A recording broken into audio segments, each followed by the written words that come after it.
Gutom ka na?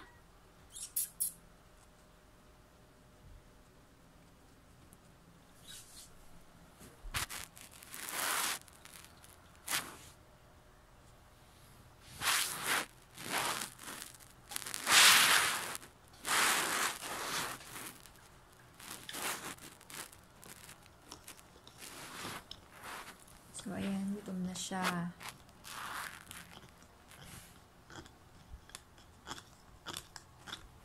Oops.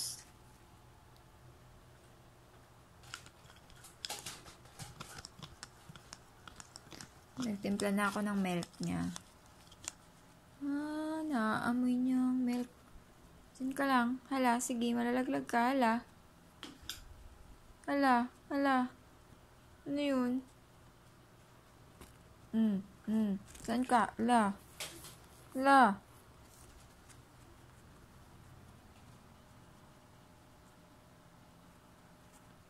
So, ayan, may sapin na tayo. Then, kailangan ganito siya padidiin.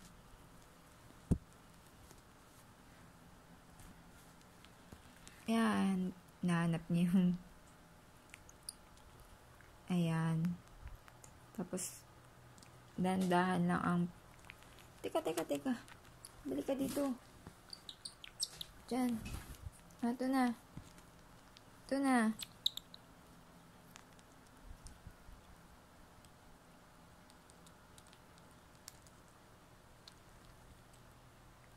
Yan. Dahan-dahan lang ang pindot.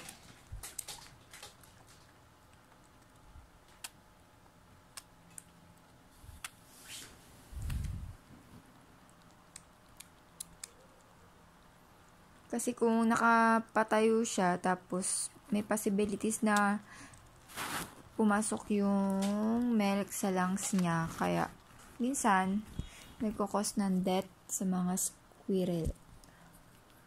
Ito na. Kaya dapat ganyan siya padidiin. Okay.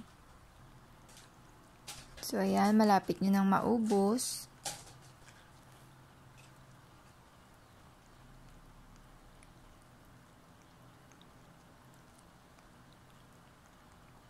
Ayan, ubos na. So, sa ngayon kasi, 3 ml lang ang pinapainom ko sa kanya. Kasi masyado pang malit yung bituka niya, no, para sa maraming milk. No, tama na. Enough na. Wala na. Napakatakaw eh. Gusto niya pa. Mamaya naman.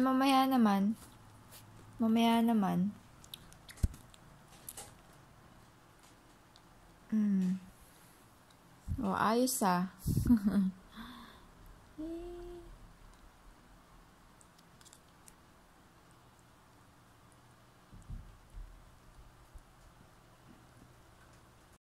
So, ngayon, tapos na siyang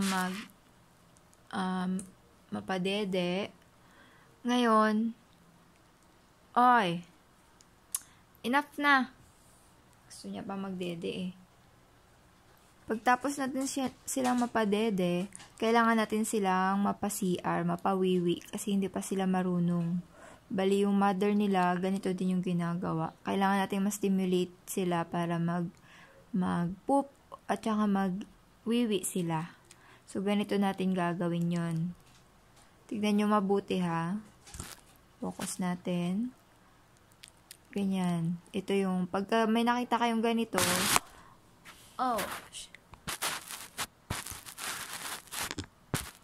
wait lang. So, kapag may nakita kayong ganito, ibig sabihin male siya. So, ang gagawin natin ay ano ba yan? Napakatakaw naman. So, ang gagawin natin ay stimulate natin yung kanyang so, nakita nyo may tumutulo na. So, wiwi niya po yan. Ito ay male. So, nasa 4 weeks old pa lang siya or 5 weeks. Kasi di pa mulat yung eyes niya. Ayan. Kung nakikita nyo, natulo na yung wiwi. Yan. Sige lang. Tapos, namatay yung flash. So, pasensya na't namatay yung flash. Lobat na kasi. So, tuloy lang natin ulit kasi kailangan natin siyang papoop.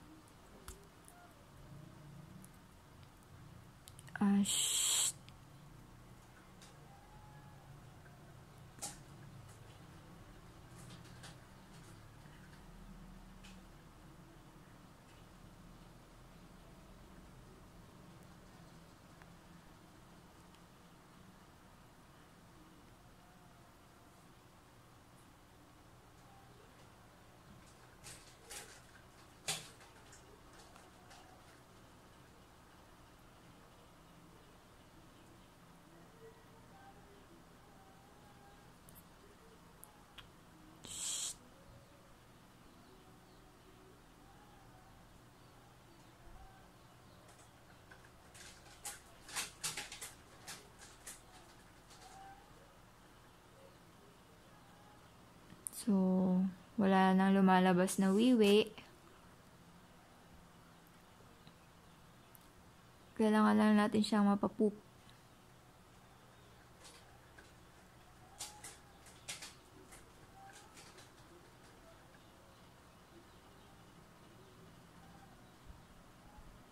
Pupo na.